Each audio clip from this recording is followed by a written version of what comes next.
Dave Portnoy started a battle with Warren Buffett last month when he tweeted, "I'm sure Warren Buffett is a great guy, but when it comes to stocks, he's washed up. I'm the captain now." That was accompanied by a video rant where he concluded that I'm better than he is. That's a fact.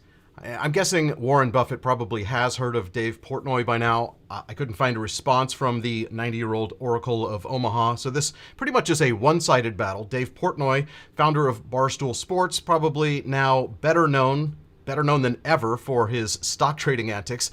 Davey Daytrader Global is his brand. He even has the New York Times calling him the captain of day traders. Warren Buffett did now famously sell the airlines at perhaps the worst time. He has been on the sidelines with $128 billion in cash during this insane market bounce back that we've seen since the March lows. Who's going to win in the end? Is it going to be the new gambler in town, the day trading sports nut, or is it going to be a fundamental value-driven investor? Today on Dumb Money Live, do either of these guys have the winning strategy for the future of the stock market? What can we learn from these guys? Or have they both peaked and now do they serve as a lesson of what not to do? These two basically represent the difference between trading and investing. So we'll tell you which side we fall on in three very specific areas. It's today's stock market main event, Buffett versus Portnoy. This is Dumb Money Live with Chris Camillo, Dave Hansen, and Jordan McLean, streaming live on YouTube. We are Dumb Money. You know what I find funny, though? The people on the internet who is debating who the better investor is right now, myself or Warren Buffett, it's no debate. I mean, it's no debate. I killed him. He's dead. He's dead. I'm not saying I had a better career. I'm not saying I have more money than he does. He's a Hall of Famer. He's one of the best to ever do it. No doubt. He's old and he's washed up. I'm the new breed. I'm the new generation. There's nobody who can argue that Warren Buffett's better at the stock market than I am right now. I'm better than he is. It's a fact. You're just going to have to deal with it. Hey there, Dave here along with Chris and Jordan. Welcome to Dumb Money Live. I'm the original Davey Daytrader. That I don't think that everyone is really catching on to. But before we jump into that debate, we need to wake up the YouTube algorithm. We have to help people find us. Let everyone know that we're on the air. So smash the like button, turn those thumbs blue. And I know we're planning a big show for Monday, Chris. Do we want to give a little tease about what to expect, what we're working on? Yeah. If you want a free car, watch Monday's show, because we're going to show you how we intend to purchase Broncos for the entire Dumb Money team. That's the new 2021 Ford Bronco for free. In fact, not just for free, we are going to get paid to get free Ford Broncos. How are we going to do that? Take a guess. You'll have to subscribe to find out. That's really... That's Monday. Monday's the big reveal, Dave. Monday is the big Bronco reveal. How big is this for Ford? We'll tell you how big it is, and we'll tell you how we're going to trade it on Monday. So subscribe, turn on notifications. Now Buffett versus Portnoy. I said we're going to talk about three specific areas. I feel like we should write down our answers and show them at the same time. Like when we're talking about three things that we're going to compare the two guys on.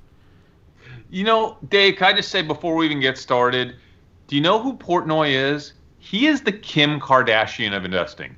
That's exactly who Portnoy is.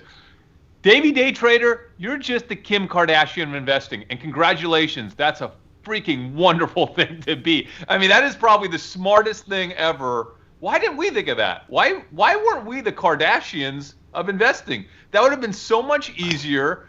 Our channel would be 100x the size, right?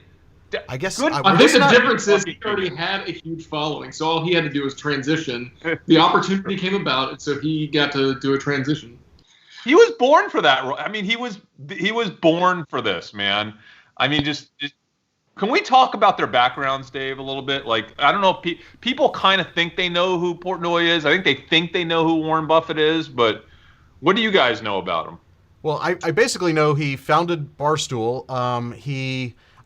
I believe is a college graduate, but he doesn't have like a marketing. I think it's a marketing degree or education or something. It's not. It's not like a real. It's like a nursing degree. I don't know. Is it? Because I know it's not like a business degree. It's not. He didn't go to business school, and I think he probably was on the party plan the whole time he was in college. So I've read that he worked for like an IT consulting group or something like that, and he was wanting to get into the gaming industry, right? And kind of got shut down. And the whole reason that he started Barstool was so that he could get gaming advertisers and try to like get into that industry, which is exactly where it's led him, right? I mean, he's had a purpose this whole time with Barstool, and it's taken him a while to get there, but I mean, he's worked hard and gotten the business through a few transactions and has really made a successful business. Here's the thing. First of all, Davey Daytrader, he's not an idiot. He's not. No. He kind of plays an idiot, but he's not an idiot. I think he went to nursing school. Okay, so he wanted to go to this school and he got in. He didn't apply for their nursing school, but he got in under the nursing school. His sister basically told him that once he gets in, he can switch his designation, which I think he did. But he's not an idiot. He was an amazing baseball player as a kid, like amazing baseball player. He almost played college ball. Really, really good athlete, but supposedly he like peaked at age 12 or 13. And he comes from a really strong, good family background. Like I saw this video with his parents. He comes from a really good family. He's smart. He had a lot of success as a kid, so he believes he can do anything. Okay, that's really important. When you have that much success as a kid, and he had a huge amount of success in sports. Well, I think like 80% of his success is his attitude and his just like pushing forward with not letting anything stop him. Yeah, he's good, guys. I mean, he's pretty smart and he's super entrepreneurial. He's been a hustler his entire life, and quite honestly, what he's built at Barstool is all him. Like, you got to give the guy credit. He is a good, solid, smart entrepreneur, right? And no one could ever take that away from this guy. He's also a really savvy marketer. All right, he's kind of out there. He goes against the grain, which works for him most of the time. It also makes him a little controversial. I don't know, in this new world of virtue signaling and kind of like where we are with just how sensitive we are to what people say, I feel like he can be blown up at any point in time. He's already gotten in trouble a few times. He was almost canceled last week, right? He had to go on Twitter to apologize for the way I'm not even sure what he did or I haven't really followed him. But I think there's always going to be his set of fans that appreciates him for what he is and wants him to be a little brash, right? And so I think that's just part of his persona, and at least the persona that he puts out. If he's like that in his day-to-day life, I mean, I've read some articles and things, and I don't think he really is. I think he's got a persona that he's pushing out for the benefit of his company. Well, I actually just for the first time watched his live trading show this morning, and it was actually kind of interesting. I mean, I don't know that I learned anything other than he's kind of like an idiot, and he spilled coffee on his computer and accidentally bought some stocks because he switched to a new trading platform, which is apparently a sponsor of his, because he was giving a referral link, and he was calling. He said E-Trade, which I guess he had used previously. I made some notes because it was kind of hilarious. He called them scumbags who don't want you to make money, as he then plugged his sponsored trading app, which, by the way, he said he's just getting used to, and he accidentally bought 29,000 shares of Penn National this morning. And he watched that go down and then pumped it back up, and he said he's the Yoda, and he go up, pin at will. This guy's nuts. He's not an idiot, though. He plays an idiot on the internet. He plays an idiot on the internet, and he does a damn good job playing the idiot. Which, if we were to just hype up our quirks a little bit more, we're just ourselves on this. But if we were to go full day trader mode, Do you think we would have like he had 4,500 people on when I was watching, and right now on this channel we have only 340. Yeah. So here's the thing, Dave. Like, we really are idiots. No, I mean, listen, he kills it at what he does. I just don't like what he does. But you got to give him credit for one thing. You got to give him credit for this. The dude is transparent, okay, man? He is transparent when he loses money. He's transparent when he makes money. You might think he's an idiot. You might think he's funny, but he is real. Portnoy is real. And you know what? As much as I'm going to rip on his investing style in this show, he is more refreshing than almost any other person I've seen in the investing world in the last 20 years, because that guy is real, dude. And that means something, dude. That means something. Because the jokers on CNBC, dude, they're not real. I mean, it's ridiculous. I haven't watched CNBC in, I think, 90 days. I haven't even turned it on. I was actually shocked when we started watching CNBC again for the first time when the market was crashing. It's the same people. It's like they cycled a few out. Some of them are on different news channels now, but it's basically the same crew: Joe Kernan and Jim Cramer and I guess they're the David Faber. But then they have some new people. They're new people I like. I actually like their personalities, but you're totally right. All right, that, Boomer. All right, Boomer. All right, Boomer. Bazinga! Okay. I love your shirt, by the way. That's awesome. It's my favorite show, one of them. Anyway, so can we talk about Buffett? Because I think more people think they know who Buffett is, and people probably do to some extent. Yeah. But Warren Buffett, I don't think people really understand how he made his money. And what's your guys' impression? And I'll tell you kind of what I learned.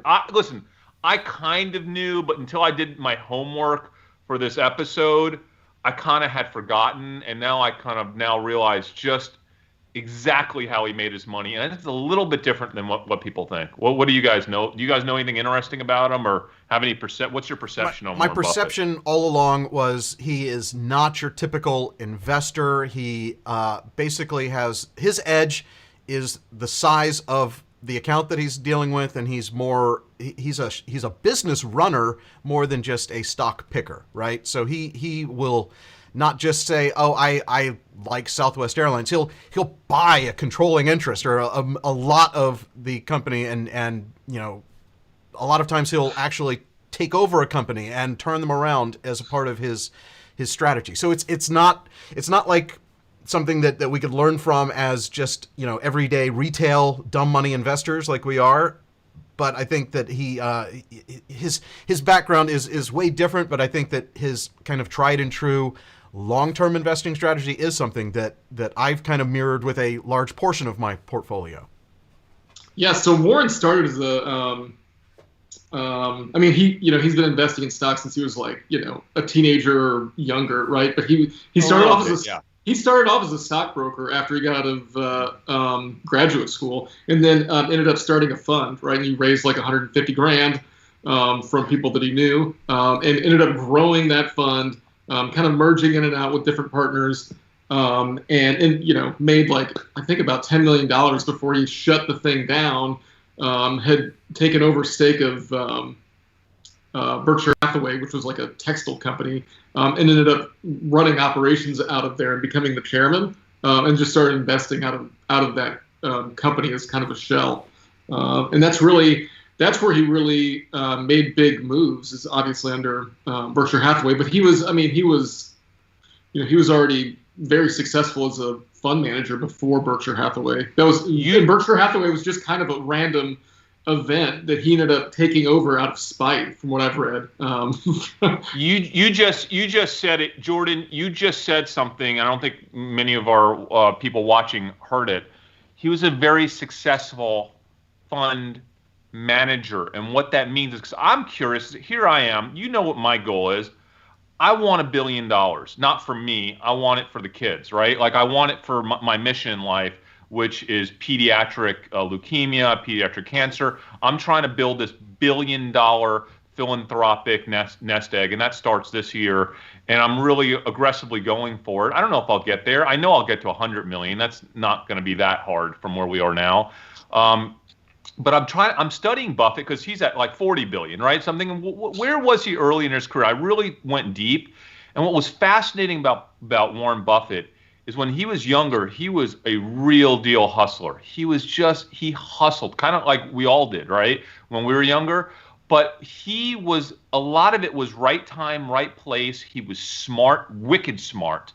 He saw opportunity. He actually partnered with other brokers, okay? He partnered with other fund managers, joined their fund account, and Buffett made his money with other people's money, meaning he had massive amounts of leverage, okay? When he raised one of his first funds, I think it was like a second fund, he put in virtually no money of his own. It was all other people's money, okay? So he ended up making so much money with other people's money. And here's what I love about Buffett. The same way, you know what? Davey Daytrader might not realize how much he has in common with Warren Buffett, because both of those guys are super real and transparent, okay, about what they do, and they don't hide anything. Warren Buffett has basically come out and said that the bulk of his success was due to the American tailwind. And if you study Buffett, you will understand that he was smart enough to put himself in the right place at the right time with the right structure around him, meaning leveraging other people's money, to where when that money just naturally went up. Did he pick in good investments? Yeah, he picked good investments, and he was so aggressive. Do you know that what he did with Geico, he snuck into the Geico office with a janitor that got him into the building, and then literally tracked down an executive and sat him down and just started talking to him and learned all about Geico. He eventually invested in Geico, and now, of course, as we all know, he owns Geico. Do you know that he did the same exact thing with Disney? I don't know if it was Walt Disney himself. He met Walt Disney, yeah. Yeah, and he literally, he hard interviewed him on everything about Disney, and he was so pumped by the time he left that interview that he bought 5% of Disney. He bought 5% of Disney with like some ridiculously little amount of money. It was a few $1,000,000. It might have been like $5 million. I don't remember. It was such a small amount of money. He bought 5% of Disney. He did the same thing with Coca-Cola. Okay, so these were not companies where it was like, I can't believe he picked that rogue company that no one else realized had value. He was just doing the obvious stuff. We talk about this all the time. A lot of the things that we do are not, you don't have to be that smart to see what we see. What we do is filter out the noise. We filter out the noise to actually do the things that make sense. And then we do them with conviction, okay? Because we prepare our mind for where we want to be, where we want to go, what it's going to take to get there, and we actually do it, okay? And that's how we've been as successful as we've been. And that's exactly what Warren Buffett did. He did it strategically, but you know what's so interesting about Warren Buffett is he was always kind of a guy that liked tangible things. He liked banking, for one thing, less tangible, but he liked textiles, right? He liked furniture. He bought his biggest investment, one of the most prolific investments, was Nebraska Furniture Mart. I didn't even realize how big of a deal that was for his portfolio. And he just got in these things, and he helped run the businesses better. He just made common sense decisions, and just let it roll and kept leveraging and going with it. And he didn't get scared because he had so much conviction in what he did. Whenever the market would dip, what did Buffett do? He went in harder. Yeah. He went in harder. Well, he also went into markets that he understood. So he did things that he knew that he could have an impact. So he's not a tech stock investor because he's 90 years old and probably, still uses a BlackBerry. I don't know, but he doesn't know that space, and so he's missed out on a lot of opportunity in that space. Well, we'll talk about that. Like that should be part of our debate, Dave. I totally agree with you. That should be part of our debate. But what's interesting just about his background, Buffett and Portnoy are very similar in that, hey, Portnoy thinks he believes in something, airlines and cruise stocks, whether he does or not, he's going for it, right? He's not scared. Why is he not scared? Because he's had massive success in his life. And Portnoy, I can guarantee you, has had people tell him, you're an idiot.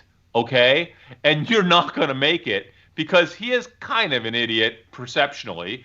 And he's like, screw you. Watch me. Watch me. Right? And he's doing the same thing right now. And you know that that's what Buffett did. Every time the market crashed, he went in deeper because he knew that he knew those companies better than anyone in the world knew those companies that he was investing in. He sat with Walt Disney, Jordan, like you're saying. He sat with Disney. He went to the Geico office, right? He that was just the start of his research. He researched companies the same way we research social arb opportunities. He doesn't leave anything out there, right, at all. He covers his bases, and he can invest with conviction. So anyway, that said, I just want to talk about their background. So I thought that was fascinating that he actually he wasn't just a great stock picker. He didn't make that money with his own money. He made his money with other people's money, leveraging that, taking the fees, right? Because naturally, what happened over that 40-year period from 1960 to 2000? What happened? We had the most amazing growth period of America, right? Like just the tailwinds of America. And Buffett was there just to rake up the tailwinds of America, just investing in common sense companies with leverage with other people's money. And when the companies go up naturally, he makes a ton of money. And then when they drop, he goes in even deeper because he knows they're going to come back, right? And that's how he made his money. It's fascinating to me. And I did see a comment that he's has a lot of his portfolio in Apple, which I said he doesn't invest in technology. He doesn't invest in the newfangled technology. Apple is a tried and true computer manufacturer, right? Yeah. But you can prove me wrong. I'm sure he has other examples that are. And before he made that investment, he literally spent 5 years meeting with every executive at Apple, and right, he finally was able to get the competency in what they were doing over there. He put himself out. He did the same thing with Amazon. He does what we do. He becomes an expert at what he's investing in, whether it's something that is a core competency of his or not. Right. So we do the same thing. We go to Popeye's Chicken when we're making our worst trade of all time. We thought we knew, but our mistake was not going up to Canada to figure out what was going on at Tim Hortons. Yes, exactly. So, Dave, what's the first debate question here? We have 3 of them we're going to tackle. What's the first Our first one is going to be who do we respect more and why? So, are we just going to blurt it out? Man, can I just say I respect both of them, but there's one that I respect way more than the other. And I respect both of them for different reasons. And I think we've kind of already talked about that as far as their background. This question's not specifically on investing. I mean, investing can be part of it, but this is a bigger question. Because I think these people, while they are investors now, Dave Portnoy is an investor, I guess. They're both way bigger than just what they do in investing. And like, who do you really respect more? Portnoy he's the American dream, quite honestly, for someone his age. He's gone out against all odds. He's a goofy guy, right? And he's just like, screw it, I'm doing it. And he started that company that he started, Barstool, and it's a massive success. So I do have respect for him, but the respect I have for Warren Buffett, not just doing what he did, but for the way that he did it, to do it as transparently as he's done, to teach the world what he's done, to actually live the life that he's lived in terms of not consuming everything that he's made, right? And actually achieving what he's done. And he's basically, what he's doing is a transfer of wealth. It's a transfer of wealth to the world's most needy. He is committed to giving away every single dollar that he's made, okay, to worthy causes. He's partnered with some of the world's smartest people like Gates, and he is, over the next 14 years, giving away all of it, okay? And I don't think, you can't put enough emphasis on how big of a deal that is, okay? I have so much respect for that guy to work as hard as he's worked for the last 50 years to build up tens of billions of dollars and then strategically figure out how to help the world, right? The most needy people, the kids that are dying of cancer, okay? The people all around the world that don't have someone, they are trying their best to do the right thing. And he doesn't have yachts. He doesn't have mansions, right? He doesn't live an extravagant life. He's done everything that he's done for everybody else, okay? And for me, I think he wins there. I mean, Warren Buffett, he's the guy I respect the most out of the two. But not to say that I don't respect Davey Daytrader for what he's done. I absolutely do. Yeah, I respect, the biggest thing that I respect about Warren Buffett is that he is, he's just got really good ethics, right? And so that's been one of his guiding principles all along, is to, one of his ethics is, one of his guiding principles is don't lose money, right? But the other one is that he's going to do the right thing no matter what. And if it's a choice between losing money and doing the right thing, he's gonna pick doing the right thing before anything else. I mean, he went and saved Salomon Brothers, probably one of the most disgraced firms of all time. And he basically went in and said, look, guys, like, we're turning this thing around. We're going to be ethical in everything that we do. And he did it. So I respect that about him. Also that he's going to give away all of his money, which I think is something that, I don't know if he ever really knew how much he was going to amass. But I think that he, with his marriage, as kind of weird as that whole situation was. Tell us about that, Jordan. Tell us about the marriage. Yeah, well, it kind of became a weird open marriage after a while. But his first wife, who's now passed, they kind of had a separation. She wanted to go do her own thing, live in California, and be involved with charities and things like that. What's that? She wanted to be a singer, and he was crushed when she left. Crushed. Mm-hmm. Yeah. Yeah, but then she introduced him to his current, live with / now wife, which is a very, very odd situation. No judging. It is what it is. But she always had a very philanthropic kind of guiding principle, and I think she handed that over to Buffett, right? And so Buffett then, kind of internalized that and knew that was going to be a part of what he did all along. Yeah. How about Portnoy? Do you respect Portnoy more, less, or at all? I would say, yeah. I mean, I hate to say that I respect him less, but I just, Buffett's obviously, so far up there. But Portnoy, I think he's a great businessman. I think, I really don't like to invest in things that have to do with vices as much. And so that's not really the business that I would go after personally.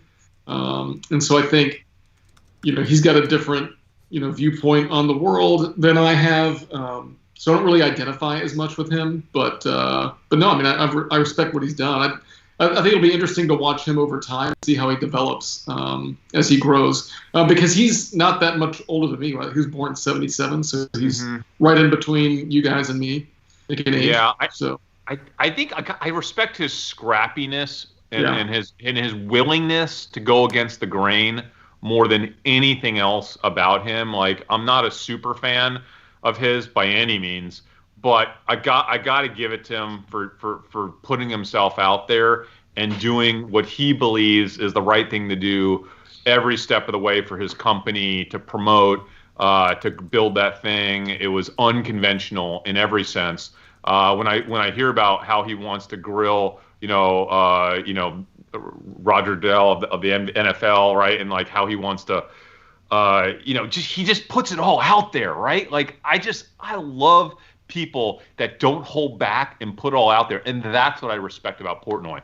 But he, on the scale of Buffett, he's not even 5% of the respect I have for Buffett. So I want to find out what the audience thinks too. So I've been setting up a poll, which we've tried once before on the show, and it kind of worked. So we're going to do this in the chat. Okay. So I'm going to start this poll if I can figure out how to do it. Oh, a poll is currently underway. What? Oh, do I have to stop a poll?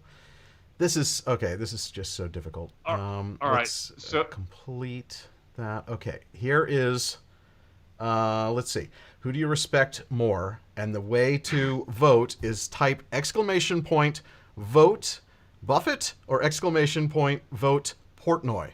And if you do how do you that, spell Buffett? B-U-F-F-E-T. People might not know. Double F, one T. No, two Double F's, F, two one T's.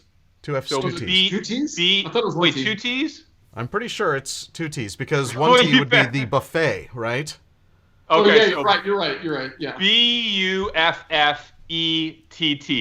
So exclamation point vote BUFFETT or exclamation point vote Portnoy. PORT. Portnoy. And I think that there was some NOY. instructions that went up in the chat. Hopefully, it's so hard to know what you're doing. Okay, on so the air. But I'm we're gonna let vote. that poll roll for about 5 minutes. Then we'll give the results of that. It looks like people are understanding how to do it now. So Emmanuel, we got your vote. You got my vote. Are you doing it in the chat? I did it. Yeah, I just voted. Okay. Now you perfect. already know who I'm voting for. Well, So Dave, you tell us. You tell us, Dave. Well, it's kind of the same. It's for different reasons. I respect both of them a lot, but if I were to pick one, obviously, Warren Buffett has been like a kind of inspiration for a long time, and so I'm going to go with Warren Buffett as respect because of his scrappiness, because of how hard he worked to get to where he is, because he's smart about how he works. It's not just about working hard. One of the other things that you always hear about how cheap he is, which, to be able to have billions of dollars and still drive like a 80s Cadillac or whatever that story was when we first were like learning about him when we were young traders, that was interesting. It's inspirational. What about He's cheaper than us? Every morning he will, if the market's up, he has like a $3.50 breakfast, and if it's down, he'll have a $2.50 breakfast or something like that. Does I'll he tell do you that? one Because thing. that almost seems like he's ready for YouTube. If he's doing like gimmicky things, like he's almost turning into his own version of Portnoy. He's always done that. Now Portnoy also has my respect because he is kind of just out there. He is willing to say and do anything. I see, Warren Buffett is very conservative in what he says because he knows when he speaks, people care about it and he can move markets and all of this. Portnoy is just like wheels off. He's pumping up Penn National that he accidentally bought, trying to recover his losses by having his people buy it. And I mean, that I don't know. So here's the thing. You know what they both did, Dave? They both have been incredibly successful at bringing new people into this world of investing. And to me, that just might be the most important thing that either one of them ever does in their entire life. That, to me, is one of my big goals that I hope over the next decade, if we could bring millions of people into the market, I don't think there's anything more philanthropic than that for society or humanity. There are to actually allow millions of people to eventually gain financial independence for their family, for themselves, through financial markets. Learning about financial markets is so critically important. It makes me sick that we don't do that in school.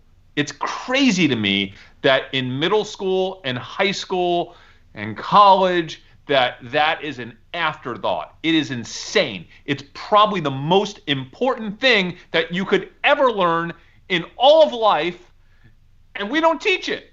But Warren Buffett does, and he's inspired people. And you know what? Love him or hate him, Portnoy does too. Okay, so good for you, Davey Daytrader, for getting millions of people into the public markets to where they will likely, over the next 3 decades, find financial independence and live a happier life. He doesn't even realize he's doing that, but he is. So that's probably the biggest thing going for Portnoy. Yeah, I would say the only downside of that, and I think there's some bad habits that he could be putting people into as well. I think the short-sighted nature of, hey, I'm crushing it for 5 days or 2 weeks or 3 months or whatever, versus the outlook that Warren Buffett has in that, he doesn't have a short-term time frame. He's got a very long-term time frame. And that's really where you have the most success in markets. Sure, you can play things and trade in and out of positions and things like that, in times of volatility. But those opportunities aren't always there, right? And so I Jordan, think you can learn a lot more from Buffett in the long run. But maybe not. Maybe we'll talk about that in a minute. But Jordan, do you know what he's done though? Is getting people to open accounts, and that is the most important thing. Yeah, that's because step you know one. what?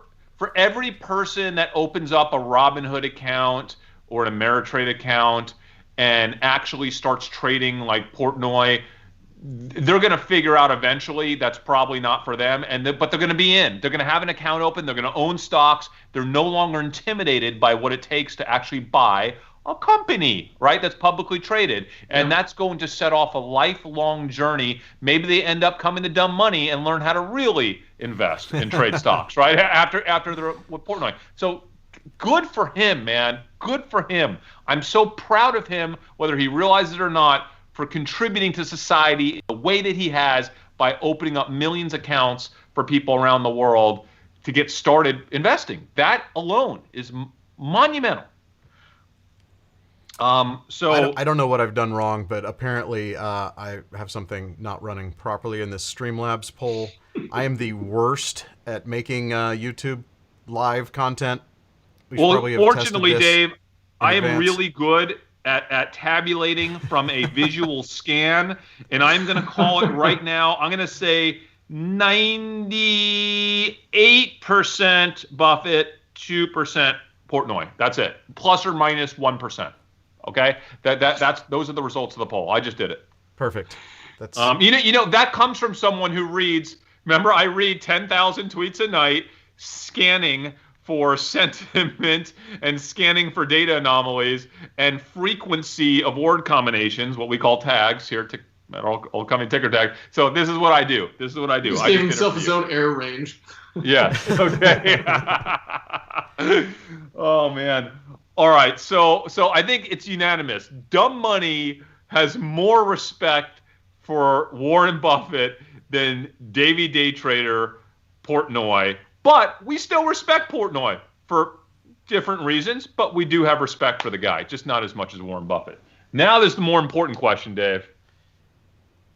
The next sorry. I'm just trying to figure out this polling thing. It's not working, but it worked. I scanned it. I read the results. It works perfectly. We'll do the same thing. We'll do the non-scientific, no bar graph, no fancy graphics version of the next question, which is, who are you more likely to take investment advice from, and why? This is a tough question. This is tougher than you think, actually. Not at all. Go ahead, Jordan. You start us off. It's easily Buffett. Of course you say Buffett. Of course Jordan does. Well, look, it's not just saying like buy this specific stock at this specific time or anything like that. What I'm trying to say is that Buffett actually has a field of evidence and quotes and knowledge out there that you can actually build a process around to where with Portnoy there's no process. It's just trade off the top of your head or whatever the trend is that day.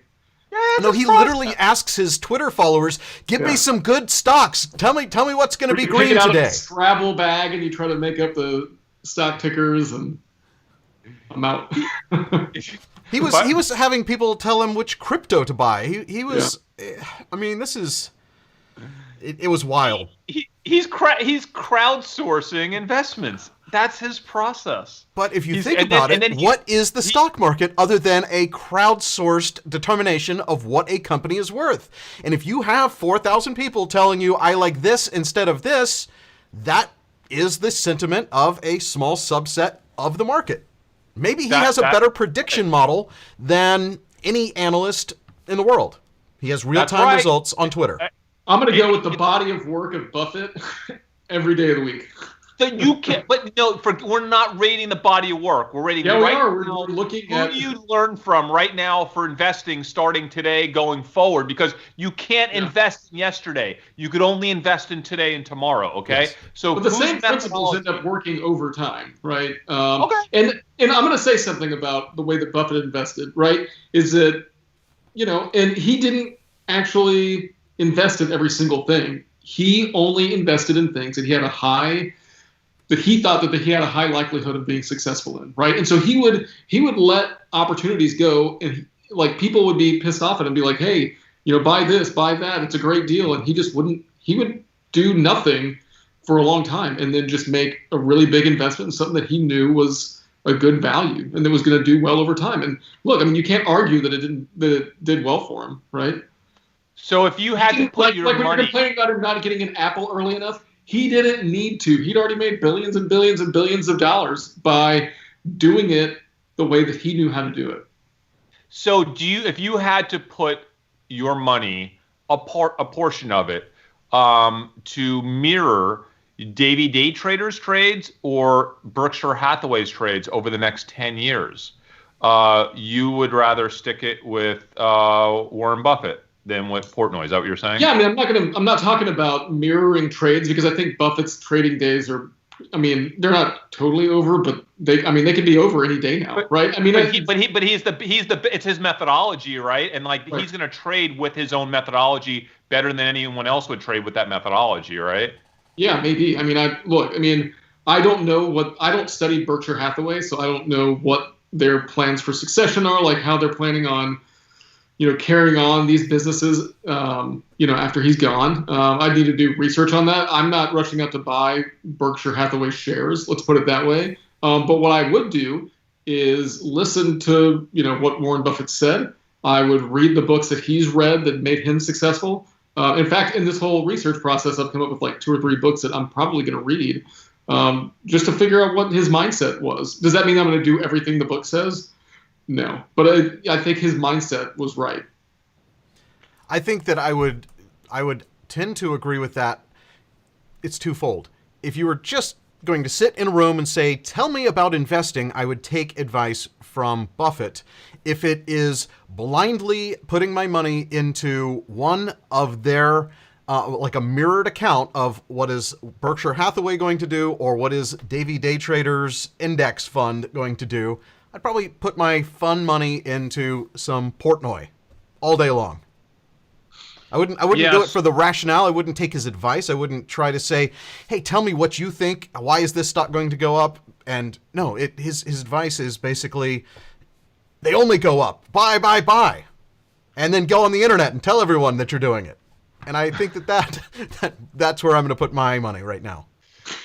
Well, can I just qualify what I'm about to say by saying, obviously I would do what we do, right? Because we are the modern day GOAT of investing. Dumb money is. Everybody knows that, right? I mean, nobody does as well as we do. Like nobody in the world, right? Like we're the best, and I'm just putting that out there, right? So. Yeah. So we are the GOAT of investing right here. And I don't say that in the way that Davey Daytrader says it, where he's being facetious and he's just like, he's just throwing stuff out. We are the best. So why would I invest any other way?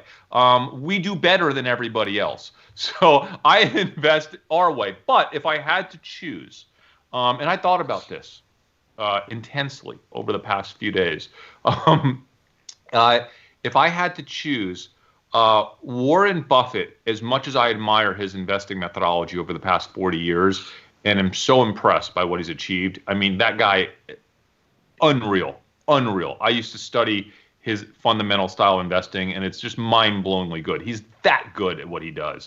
I no longer think it's relevant for modern day investing. I don't think it's been relevant in about a decade. So, and as you can tell, over the last decade, Berkshire Hathaway, Warren Buffett has underperformed the market. So the thing I like most about investing, guys, is that we don't have to debate this. We don't have to discuss who's the best and who's the worst, who is good at what they do, who's bad at what they do, because it's just all right there. It's just you're either better than the market or you're worse than the market. And factually, Warren Buffett and Berkshire Hathaway has performed worse than the market, not for a year or 2 or 3, but for 10 years. So as much respect as I have for Warren Buffett, and he is one of the greatest investors in history, okay, and probably one of the most iconic people of the last 100 years in terms of what he's done with his money. I admire that guy. I do no longer admire the investing methodology. I no longer think it works in today's market. In fact, it's not that I don't think it works. It doesn't work. Factually, it doesn't work. I can say that as a fact. Over the past decade, it does not work. Okay? And do you know who else would agree with you? Warren Buffett himself would agree with you. He has gone on record as saying, my methodology will not be able to beat the S&P 500 index. Because he knows that what he does no longer works. That guy is so transparent. And this is what I love about Portnoy and about Buffett. Warren Buffett is such a good person, so ethical, so transparent that he literally will tell you that himself. Yeah. That's what's amazing about Warren Buffett.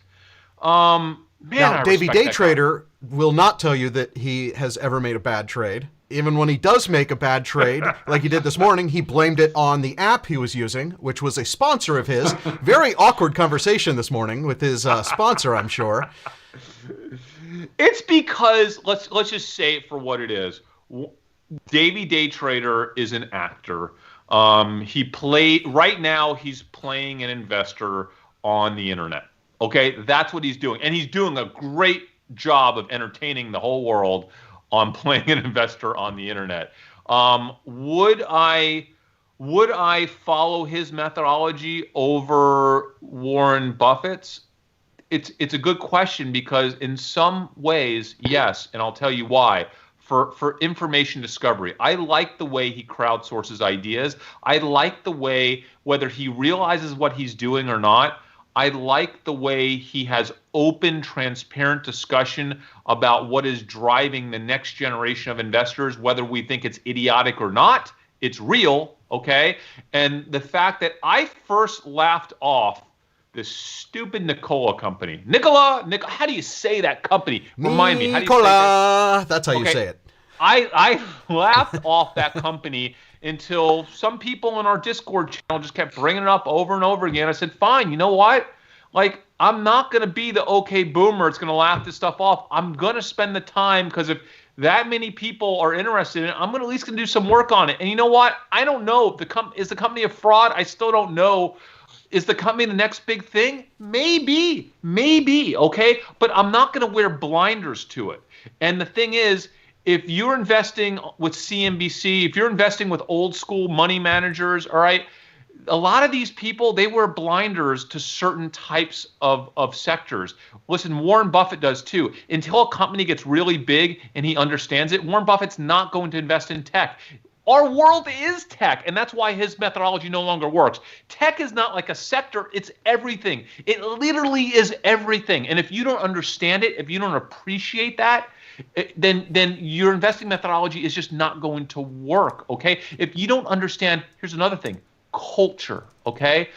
Warren Buffett, for whatever reason, he doesn't care to understand culture, and quite honestly, I don't blame him, okay? I don't blame him. He doesn't need to anymore.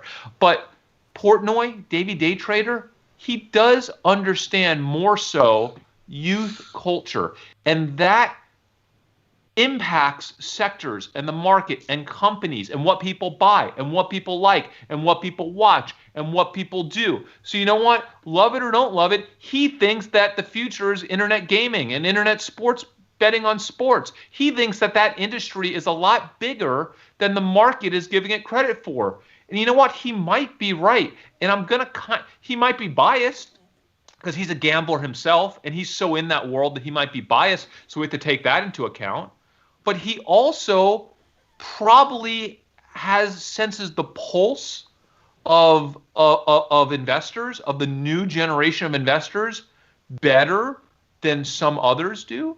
I'm not going to say that I'm going to invest side by side with Portnoy. Hell no. You know why? Because my methodology works better. Yeah. It works better than Portnoy. It works better than Buffett's. It works better than just about any other methodology I've ever seen or researched ever.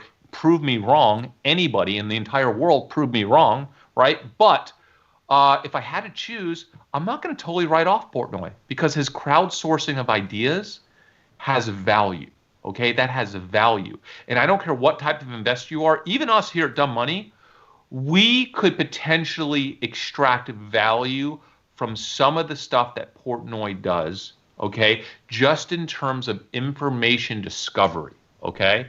Now, we could apply our own methodology to how we want to invest in that stuff. But I do see value in what he does. So if I have to choose the one, I can't believe I'm about to say this. If I have to choose between reading Warren Buffett's annual letter, which I love, and I'll always read it because it's that good. Whether or not you want to follow the investment advice in it is irrelevant. It's that good. He's that good of a writer, and he's that special. Or follow Portnoy's stupid shows just to see, to understand the pulse of this whole new generation of investors.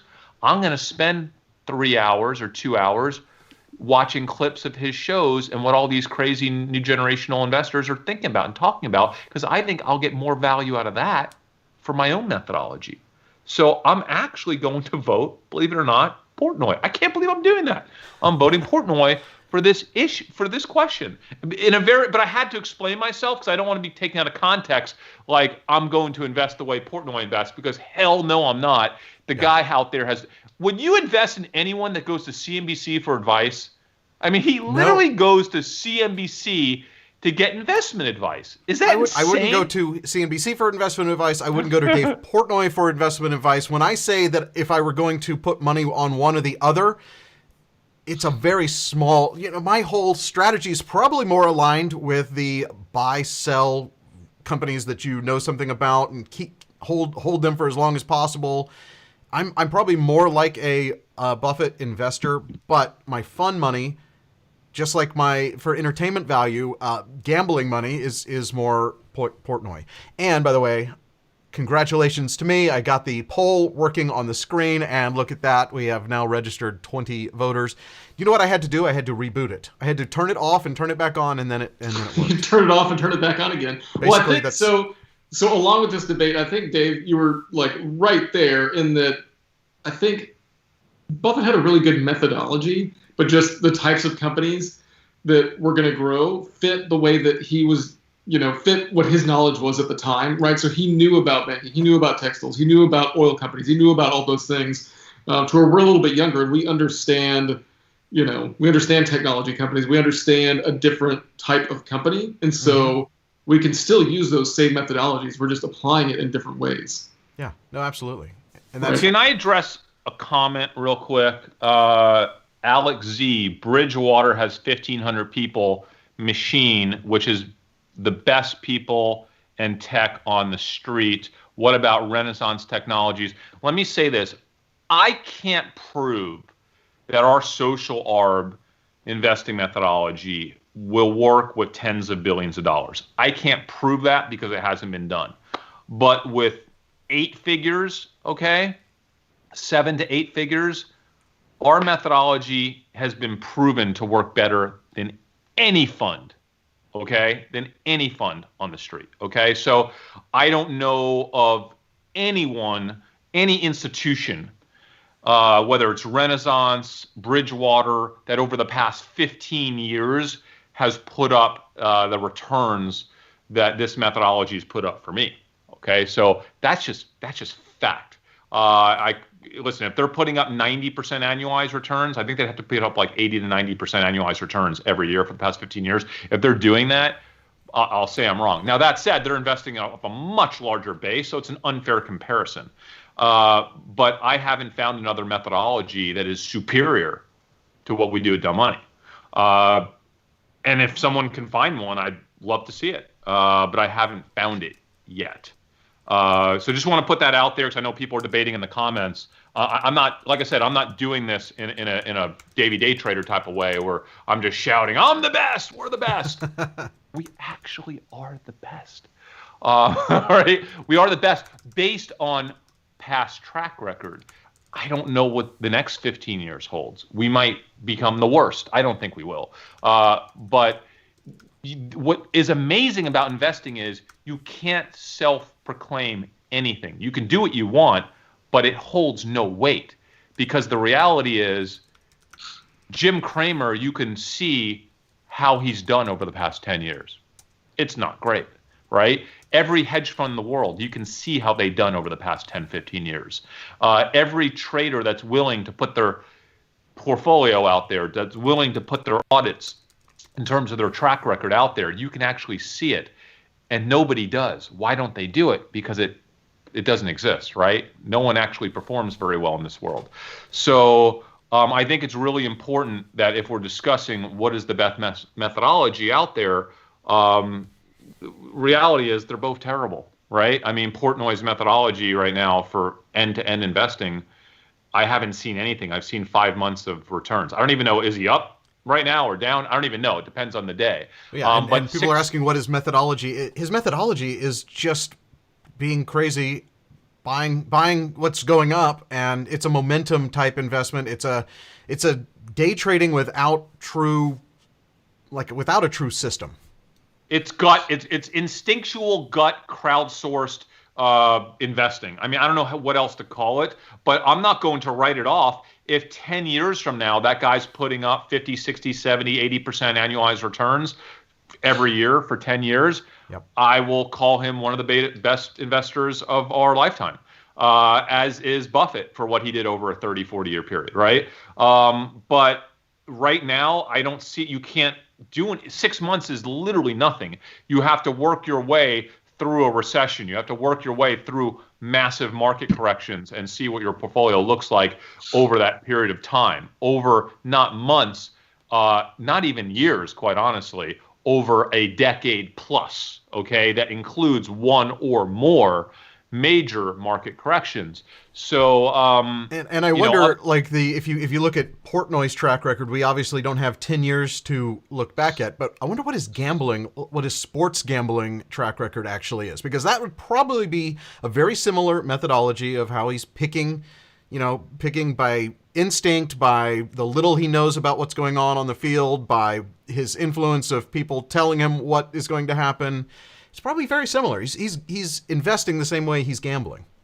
Dave, what you're saying is really important, because I've always felt, I did a little bit of sports gambling back in the day, and I do it the same way that I do investing, right? It took me an incredible amount of time. I was very serious about it. I only did it for like a year and a half, 2 years. I like to brag that I did really well over that year period, but the reality is I probably bet on a total of 25 games, right, over 2 years. So it's not statistically significant sample size.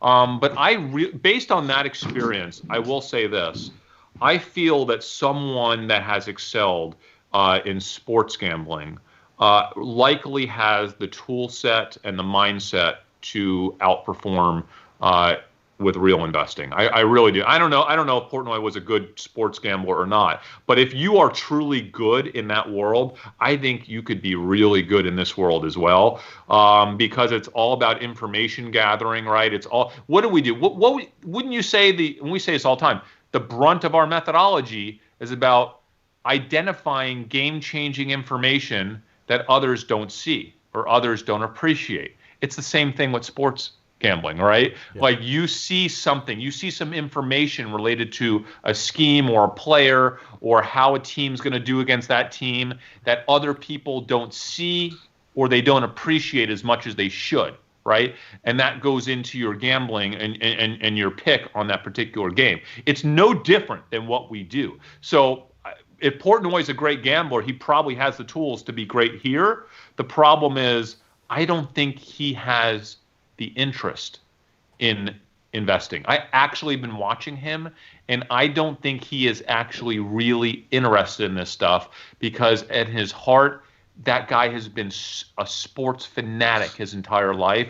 That is his passion. That is his interest. And so I assume that he will do a little bit of this every once in a while, but for the most part, when sports are back up, I think he's going to kind of fade away from this world and really zone in more on what he loves, which is his brand. It's his audience, and it's the thing that he loves in life, which is sports. He loves talking about sports, analyzing sports, right? Everything sports related. And that's why he's great at it. I think that's where he'll go back to. So let's close this poll out. It looks like 34 votes. Buffett wins by not as much as I would have imagined, but I probably we've made it clear what we think. Okay, let's close that poll. And how do we actually close a poll? Okay, perfect. Now, moving on to the next one. This one is Chris. Where's my next question? Who would you rather?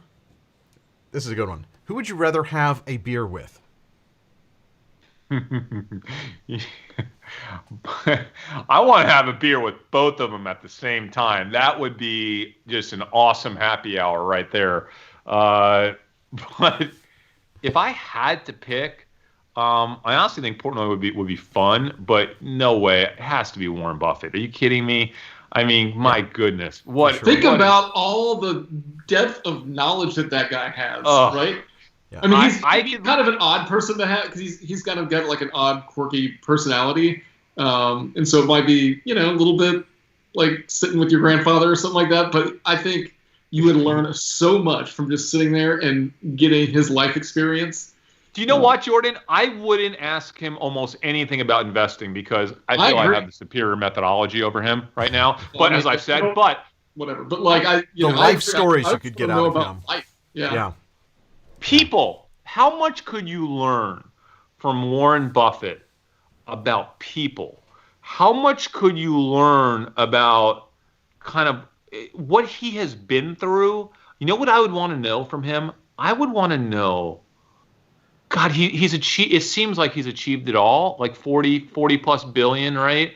What I would want to know is what would he do differently, right? Because like, even though he's done all that, that he has made so many mistakes, and a few of them were probably significant, and it probably has nothing to do with investing.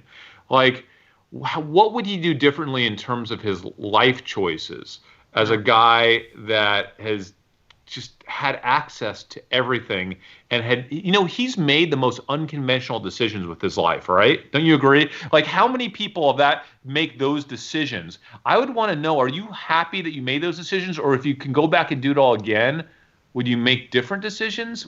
Like, I'm just curious. Yeah, so right? I mean, I read that, when he, I think he got his net worth to like $10 million when he was running the funds before Berkshire Hathaway, and that he was like at an impasse, and that he was actually trying to figure out, and he thought about taking a different life path than continuing on with the running money path, which obviously ultimately went down. But I think a part of that was his relationship with his wife at the time, and so I know she had different goals than just being totally money obsessed and company obsessed. So. Maybe that fork in the road would be interesting to learn more about. I mean, if he's willing to talk about it, right? Because that's very personal. Yeah, I mean, listen. For me, I wonder, because you never know about the personal. It's the personal life is always the most important thing, right? When we go back, the thing I think about all the time is like, what am I making mistakes with? How much me taking this path or this path that I'm going to regret in 30 years, right? I think about that all the time. Yeah. What I love about investing, and this is why I so badly want to spread the love of investing with the entire world and the confidence and the knowledge to learn to invest for yourself to get financial freedom, is that the freedom of getting to do whatever you want to do whenever you want to do it. For me, it's a family thing. Like, I love spending time with my family. I love being able to like control my schedule and go coach my kids' basketball team or in the middle of the day, whatever I want to do when I want to do it. But like, how has that impacted him, right? Like, I would love to hear those answers. Well, because I feel like he hasn't had that freedom, right? I mean, because he's decided to be the chairman of a huge public company, and he literally could have lived the dream, because he got his net worth to a certain point by like his mid to late 30s. Like maybe I think like mid 30s, he was worth $10 million, or early 30s. He could have just said, you know what, I'm going to invest the way I want to invest. I'm going to take my $10 million and just, maybe spend 3 hours a day working, and the rest of the time with my family. His life would be totally different, right? Because here's the thing, I'd have this conversation all the time with my Wall Street friends. I mean, for those of y'all that don't know it, I've had a lot of pressure put on me to restart a hedge fund, right? And I know that if we did that, I mean, we start a fund that I know I could accumulate a lot more than $1 billion over the next 30, 40 years personally. I know my scope, if I start a fund, I'd have my target on personally accumulating 10 plus billion instead of 1 plus billion, right? But I don't want to do that. I don't want that life. I got a tiny taste of it many years ago with social arbitrage, social information arbitrage, the fun we had for 60 days. SIA. Yeah, SIA before ticker tags. Never even made me down. T-shirts. That's the sad thing. Yeah, I mean, I would want to ask him, like, I want to make sure that I'm making the right decision here, and I think I am. But like the path that we're taking, the path that I'm taking in my life, pretty much caps out at about $1 billion. Like I think it'd be very hard. $1 billion's achievable, but very difficult. 10 billion is just likely not achievable. Where 1 billion is. And again, none of this is my money. This is just all money that we're going to help other people with, right? It's money that's going to go to, pediatric care and cancers and things that we feel passionate about. Jordan, that you feel passionate about. David, you feel passionate about. The great thing about Dumb Money, about the three of us as friends, is we all feel pretty much the same about money, right? Jordan, Dave, do you agree with me? Are you at a point you are of need of nothing in life? Is there anything that you want in life, money wise? I literally don't care what I drive. Like I'm past like when I feel like there's a point in time where I was like, oh yeah, let's get a new car every couple of years or whatever. But now I'm like, I've got a 5-year-old truck and I'll probably drive it until it's like a dozen years old or so, and like Jordan, my wife makes me trade it in. I'm just waiting for a car that will drive it. Pickup truck to car, pickup truck to car, pickup truck. Car. It's all you had the same pickup truck every time you went back. Yeah. You didn't get like a better one. You just pickup truck to car. I can't even tell when you change cars. I don't even know that it's a new one because it's pretty much identical. Oh, this one's a little bit longer. This is harder to turn. Either I'm like, just like a nice, but not too nice. Dave, are you in the same place?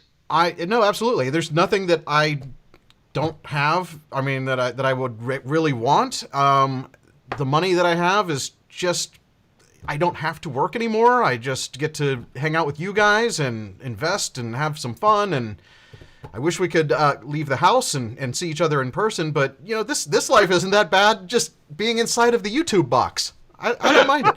Now, I am going to go against the grain on this one, though, because the more I've thought about it, I'm voting, and I'm going to put it in the poll right now to get one more vote for Portnoy, because he would be more fun to have a beer with. I don't think that Warren Buffett is going to open up the way that you're imagining. He's not going to be this inspirational person that's going to teach you the ways of life the way you're thinking. I think he would probably be very quiet while he sits and has his Diet Pepsi or whatever it is that he has. No, beer. That's the key. Beer. You gotta loosen him up. Well, I know that Portnoy would have a beer with me, and I think he would be fun to talk to about social media, about his rise to fame, I just feel like I'd have more in common, more to talk about, more to maybe even learn from talking to Portnoy over beers. Hey, Dave, you might be onto something. So I was when I was researching all this stuff, I came across this Boston.com or Boston Globe. I don't remember, but it was some expose about a reporter that met Portnoy back in 2010, like before any of the transactions happened, when they were like a 5-person company, and went and had a beer with Portnoy, and then wrote about the experience, and it sounded pretty crazy. It's like he was already kind of like a local celebrity, and a lot of hilarity ensued. Apparently, so I'll send you on that. Coke. I'll send that article on. Cherry Coke is his drink of choice. So yeah, I'm definitely going for a beer with Portnoy instead of Cherry Cokes with Buffett.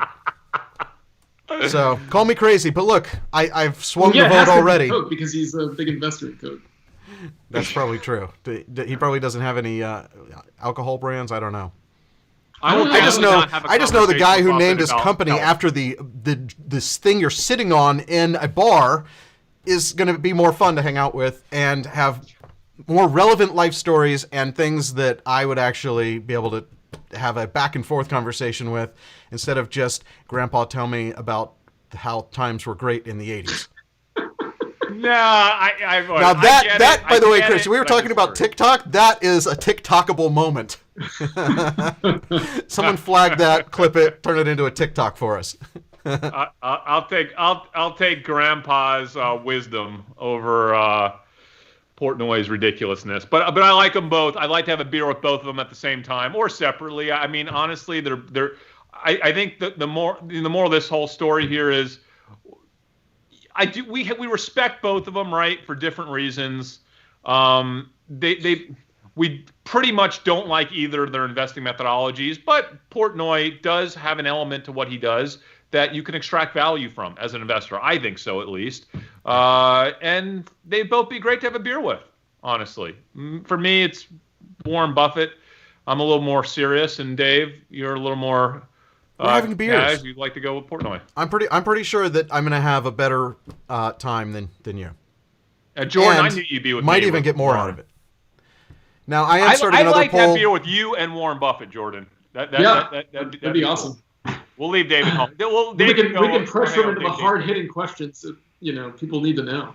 Well, now, so this wasn't an official poll. We're done with our top three, and Buffett won that one by, I think it was 75% to 25%. But here we are now, greatest of all time, and this is investment strategy. This is whatever you want it to be. Vote for Buffett, Portnoy, or dumb money. One word for dumb money. You have to have exclamation point, the word vote, exclamation point, vote, space, either Buffett, Portnoy, or dumb money. I don't want to get too deep into investing stuff like our just regular investing, because we've already gone on a long time today, guys. But I think it's important for just us to brief everyone, because we didn't do our show on Monday. Can we talk about why we didn't do our show? One, the market was closed on Friday. There just wasn't enough spacing. Yeah. And not enough. I'm going to say something. I was not engaged. I didn't do anything in the market on Monday. I basically checked out over the weekend, and I feel like that's kind of over a holiday weekend. I think the Monday after is often a pretty boring session. Yeah, I'm just going to say it. I needed a break. Okay, I needed a break. This whole, I've said it numerous times, the last 6 months, 5 months of this volatility in the trading, the YouTube, the Discord channel, I love all of it. It's the biggest opportunity of a lifetime. But I'm the type of person where every once in a while I just need to take a breather. I just need to not be knee deep in this stuff. I need to have a cleanse. And I've been doing that the last 5-6 days. I'm still kind of doing it. I'm on the Discord channel occasionally. I'll reply to questions, and I am reading stuff. But I go I go all in deep for a week straight, and then I just need a little bit of a break. And I've been all in deep for what seems like months and months and months, with only those 2 breaks where I clean my garage for 2 days.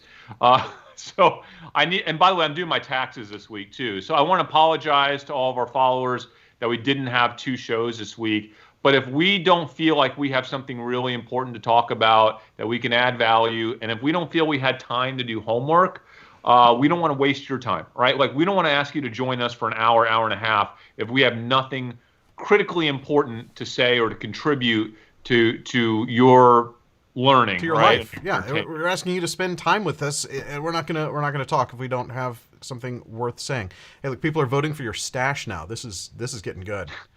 I keep thinking I'm gonna shave it, and I'm all right. Here's the thing, I'm getting used to it, and where I hated it a week ago, 5 days ago, I don't know. It's like I don't want to shave it now. I don't know where part of you now. Guys. See, when it starts to grow in as more of a beard with the stash, it looks a little bit more normal. When you went clean shaven with just the stash, that was. Well, but the problem was we haven't seen Chris clean shaven since that TikTok video that came out from 1999. Oh, we need to talk about that. We need to talk about TikTok, guys. We just learned that there are TikTok videos with some of my old interviews. People are taking my old interviews on Fox Business and random stuff I did back when my book came out in 2011, 2012, and making TikTok clips. That's not fair. You can't take my I don't care. Take it. So we were thinking, I was talking to Dave yesterday, and I said, why don't we take clips the highlights, the fun stuff, the stuff that's interesting from our shows, and throw them up on TikTok? The problem is we have run out of resource time. We literally have no time to do anything anymore. Thank goodness we have amazing people on our Discord channel that are helping us moderate that channel. Our moderators, thank you so much. I'm going to make it up to you. I'm going to gift you guys something really big in the future for doing what you're doing on our Discord channel. I just want you to know that. But we're trying to figure out, how do we do this on TikTok? Are there people that watch our channel that have the capability to like take one of our live episodes, maybe pull out 3 or 4 or 5 funny things or interesting things, Short, maybe funny, one of my rants? Exactly. It has Dave, to be how does it attention work? getting What at first, and maybe I don't know. It just has to be TikTokable. Like whatever I said earlier, they said, "Oh, that's a TikTok moment." It's stuff like that, like the wild accusation or something that Chris says, followed by maybe something intelligent, and then boom, that's it. Wait, do And we they have to have to worry look it about up. TikTok getting banned? Because isn't there a rumor about it being banned? Oh no, in the yeah, US? they're trying to shut it down, which Yeah. we were talking about that too. Like, is that even possible? Can you just say, nope, that's not a company that can work here? That's what China does, right? They just Right, ban that's like internet sites. censorship. Like I I don't think we did it's that. going to happen. It might. I don't think it's going to happen, Jordan. But Yeah. if someone is there someone that would help do this for us and maybe put the tags up so people can find that understand TikTok? Hashtag for and- you. I don't know. I think we need to do a dance at the end of each one though, so we'll have to like get together on But, green like, screen. we've already said it. We're trying to save as much money as we can for charity, guys. So any money that we pay doesn't go to charity. So I'm being cheap again. But I don't know. We pay a few bucks per TikTok, something reasonable to where you're not doing it totally for free, but you're not killing us either. Maybe you put 4 or 5 TikToks out every time we do an episode. Maybe we space them out one day at a time throughout the week. Yeah. Is there someone that would do that? What would you charge us to do that? Like, do you have any interest? Is there anybody? Dave, how would they approach us with that? Like, could we? I don't know. Send us an email. Could you send us an email? hello@dumbmoney.tv. Yeah, tell us if you're qualified. Tell us how you'd be qualified to do that. Is it hard, Dave? Would this have to basically not edit, just cut the clips, right? I mean, yeah, you'd basically have to take what we did and turn it into like a short form thing. Our video is wide and it would need to be tall, so you might need to crop it.